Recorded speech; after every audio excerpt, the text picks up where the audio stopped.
is nights out. Dinner, concerts and experiences. This is another thing I ignored in my early years, and it was a big mistake, as I ended up losing most of my friends. Having a strong social network is so important, especially nowadays. Finally, we have gifts.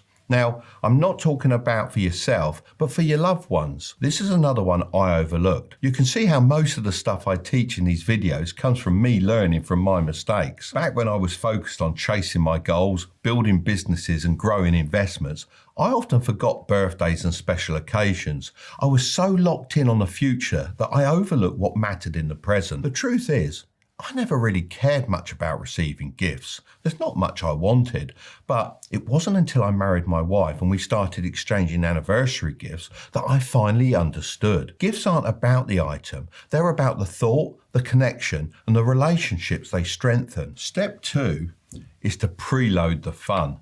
I'd recommend opening a separate bank account and call it your joy jar.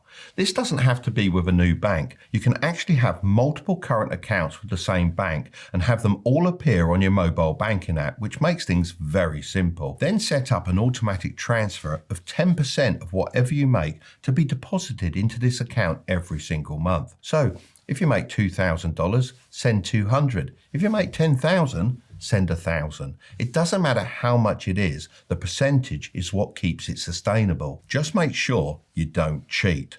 You can't just top the account up from growth, stability or essentials when it gets low. If you hit zero, you have to wait until next month. When you know this fun money is limited, you look to maximize it in the best possible way.